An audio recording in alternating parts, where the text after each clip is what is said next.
Pozdrav društvo, dobrodošli u novi video na kanalu za Mobile. Kao što sam naslov kaže, radimo recenziju Redmi Note 14 Pro Plus. No, pre nego što počnemo priču o ovom telefonu, moramo da se zahvalimo drugarima iz Tehno kruga koji su nam omogućili ovaj telefon, to jest pozajmili nam na recenziju. Oni se bave otkupom i prodajom polovnih telefona. Kod njih možete kupiti malo noviji polovan uređaj po povoljnijoj ceni i prodati svoj stari uređaj po nekoj korektnoj ceni. Sve što vas zanima možete naći kod njih na sajtu, celokupnu njihovu ponudu, a među njima je i ovaj Redmi Note 14 Pro Plus 5G. Dizajnerski gledano, ovo je identičan telefon kao prošlogodišnji model. Zakrivljen sa svih strana, znači i na poleđini i na ekranu imamo to zakrivljenje koje telefonu daje neku elegantnost i dosta lako se drži u jednoj ruci i koristi jednom rukom.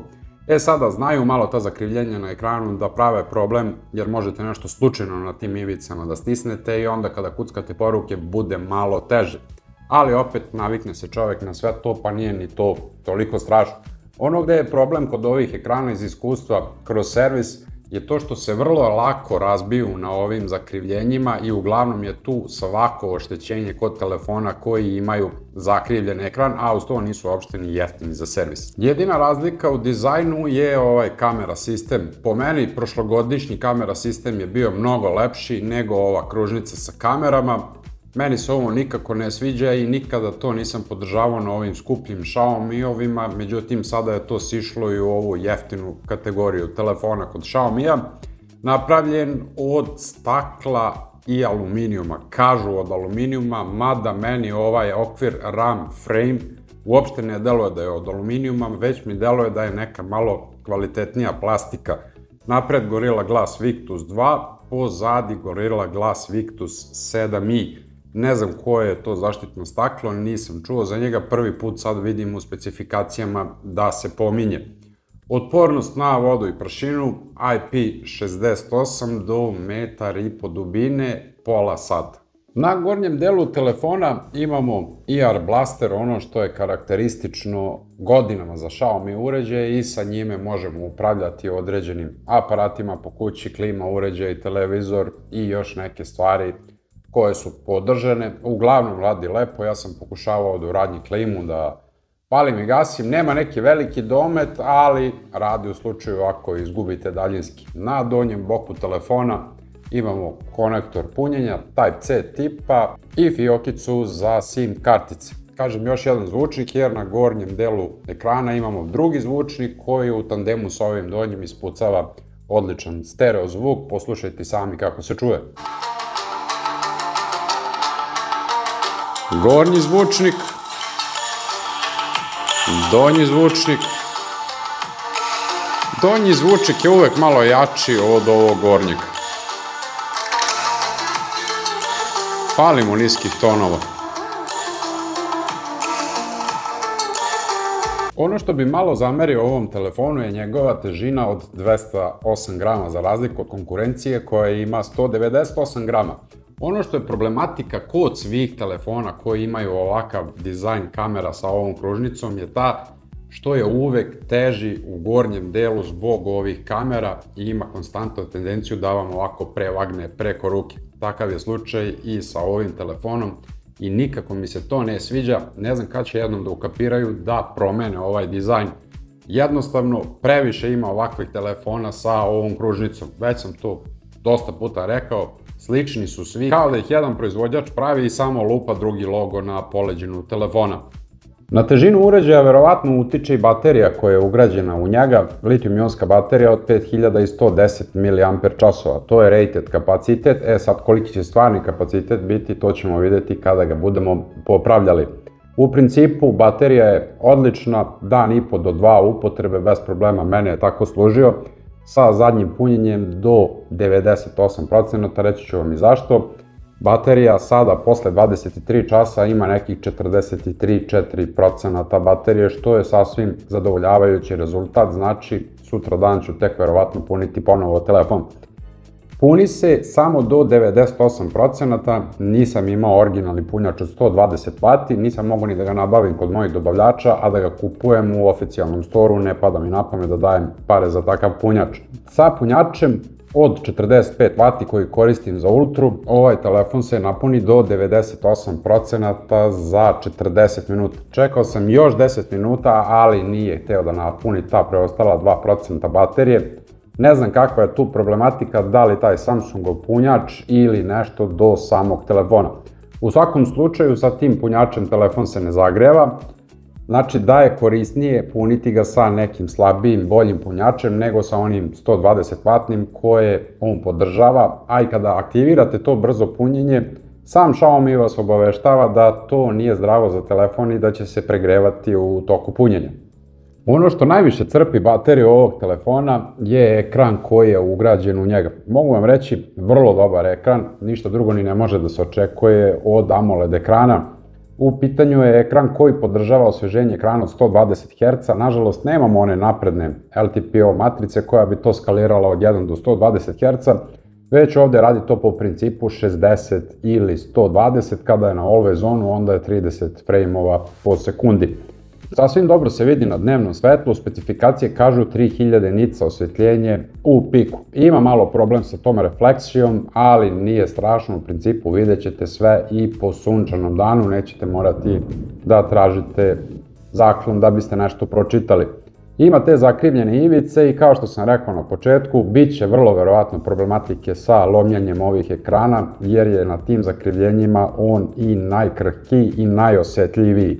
Svi ti telefoni koji imaju zakrivljene ekrane imaju taj problem sa tim zakrivljenjem jer vrlo lako pukne. Kao što Honor reklamira da vi možete sa njim da zakucavate eksere ili da razbijate orahe, to isto možete da radite i sa ovim sa ravnom površinom. Ali uzmite ovaj telefon ili Honor Magic 7 Lite, kako ga oni hvale da može bukvalno sve, pa ga udarite ovako o neku čvrstu površinu, pa ćete vidjeti da li će izdržati i taj jedan udarac. Znači onako da bude solidno jak udarac, ne morate da preterujete, razbit ćete ga sigurno bez po muke ili što bi rekli bez po jada. Za zaštitu uređaja zaduženi su Face ID i optički otisak prsta. Jedino što može da se zameri ovom čitaču otiska prsta je malo niža pozicija, ali je stvarno brz, munjevit i svaki put otvara telefon bez, znači da zakoči, kao što možete vidjeti. Face ID takođe dosta dobro radi i u noćnim i u dnevnim uslovima. Jedina mu je mana što to radi preko selfie kamere i nije velika sigurnost kao na iPhone. Uz ekran najveći potrošač baterije je chipset koji pokreće ovaj telefon. U pitanju je Snapdragon 7S Gen 3. Procesor iz srednje kategorije procesora, znači mid-range.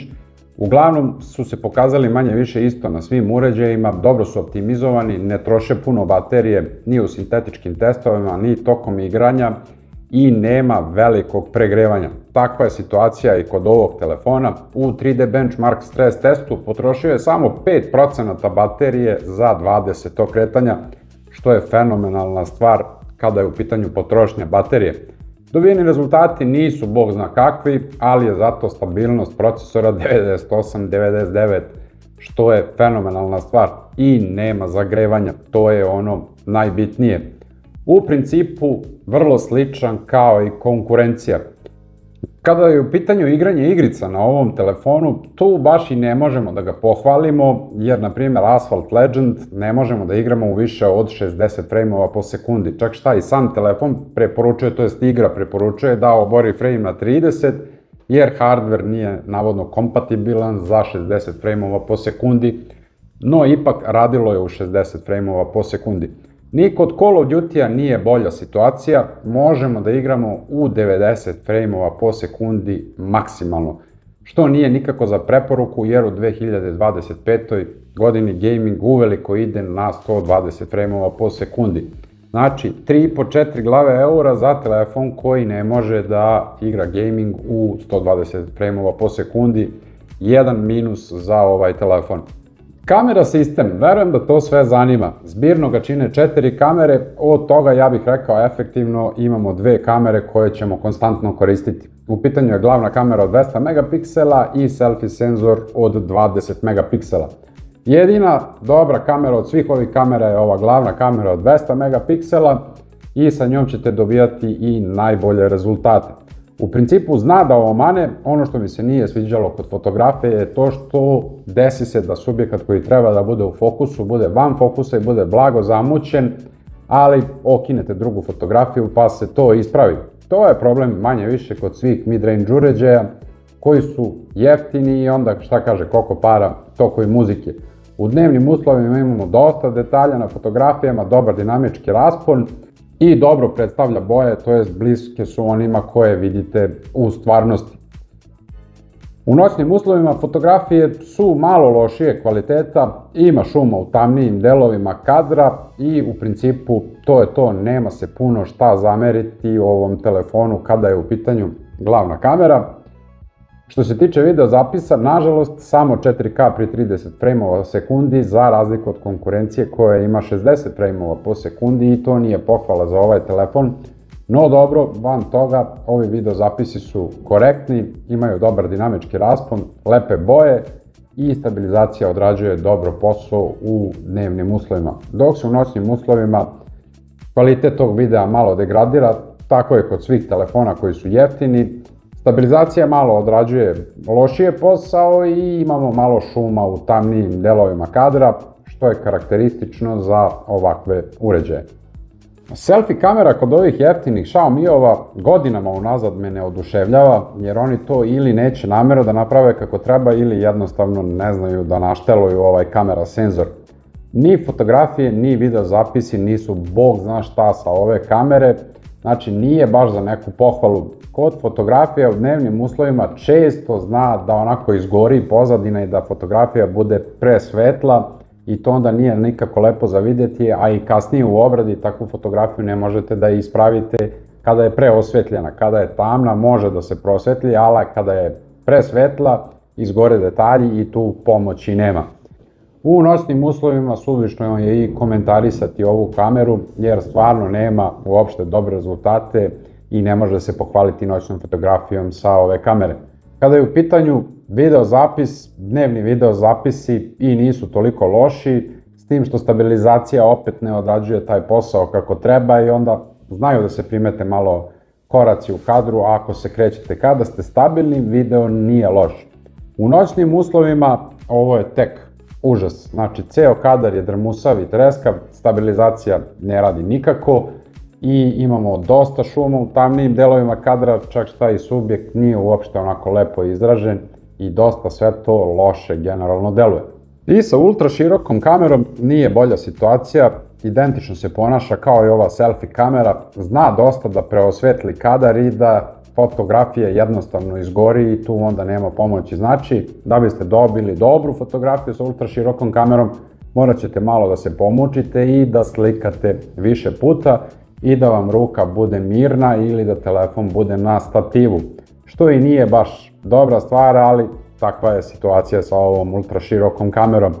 U principu, ok fotografije i ništa više od toga. U noćnim uslovima naravno nema tu pohvale nikakve, malo detalja, šuma u tamnijim delovima kadra, video zapis Full HD samo pri 30 frameova u sekundi, ne znam kako i zašto, ali eto, takva je situacija. U noćnim uslovima video snimanje je očajno i to nemojte ni da pokušavate sa ovom kamerom. Druga kamera, to je četvrta po redu, zadnja, je makrokamera od 2 megapiksela i to su već prevaziđeni senzori dosta davno i ona je ovde samo da ispuni brojno stanje, tako da nju ne bih ni komentarisao puno. I za kraj red je da pomenemo operativni sistem koji pokreće ovaj telefon. U pitanju je Android 15 iz kutije Android 14 pokretan HyperOS-om 2.0. Ako mene pitate, male su razlike između HyperOS-a i nekadašnjeg MIUI-a, u pitanju je samo kozmetika. Kažu 3 velike nadogradnje operativnog sistema, ali niko ne priča kog operativnog sistema.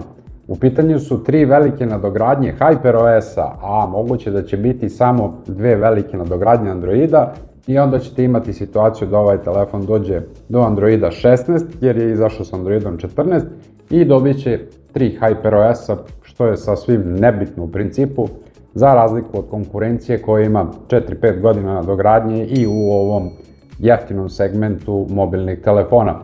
Nikako nije za preporuku.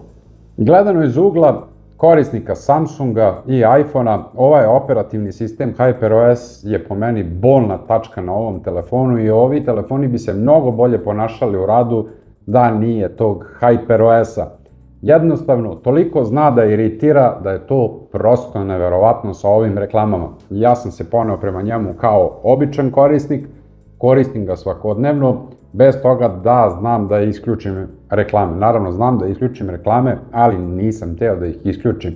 One iskaču sa svih strana, znači uđete u File Manager, iskaču vam reklame, uđete u podešavanja, iskaču vam reklame, uđete u onu prodavnicu za teme koja je kao besplatna, u stvari manje više sve se plaća, iskoče vam reklama, igrate Asphalt Legend, pre početka trke iskoči vam reklama, znači bukvalno samo što ne izađe iz frižidera reklama kada imate ovaj telefon.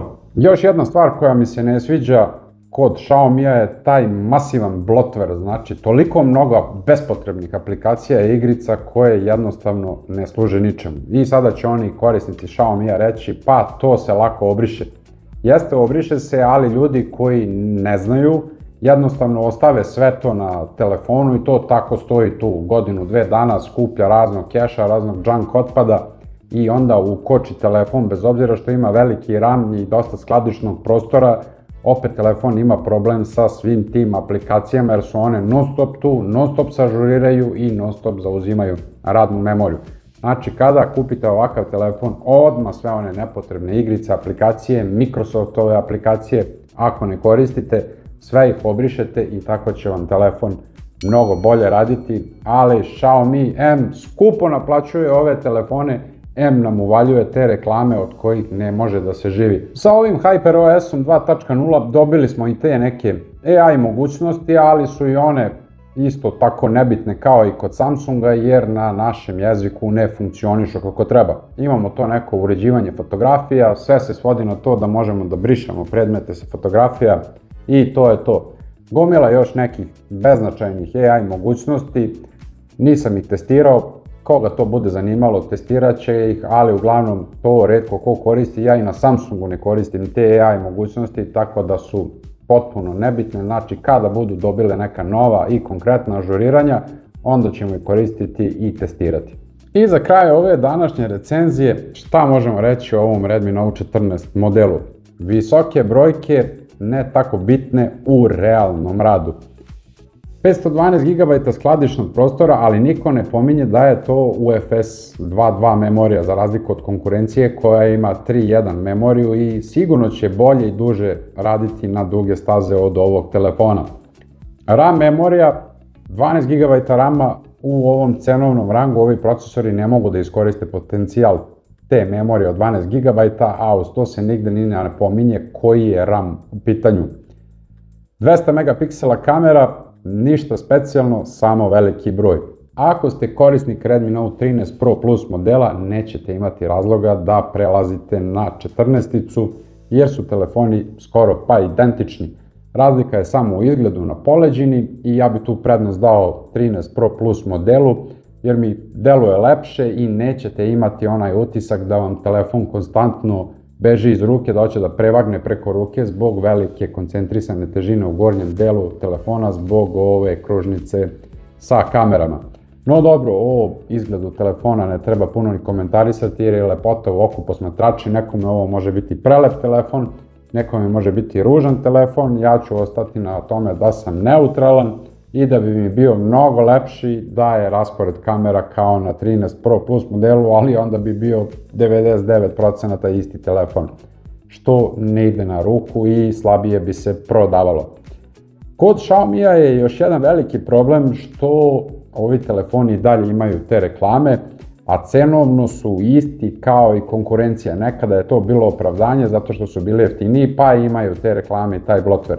Međutim, sada su oni cenovno isti kao i svi drugi telefoni, a i dalje furaju reklame. Ne može i jare pare, ili jedno ili drugo, ali po meni mnogo bi im pametnije bilo da se reše ovih reklama, a da ovaj HyperOS ispeglaju i da ga naprave onakvim kakav treba da bude. Ovo je bilo moje viđenje ovog telefona i potrudio sam se da vam prenesem moje iskustvo u korišćenju ovog telefona, znači onako kako sam ga ja video i doživeo kao korisnik Samsunga i Apple telefona. i Honor mi je prihvatljiviji za korišćenje od ovog telefona. No dobro, Xiaomi korisnici su već na to naviknuti, tako da je ovo njima dnevna rutina i njima će ovaj telefon biti ok. Ako prelazite sa Samsunga na ovaj telefon, prelaz će biti bog me bolan. Hvala vam na gledanju i pozdrav do sledeće recenzije ili nekog novog servisa. Ćao!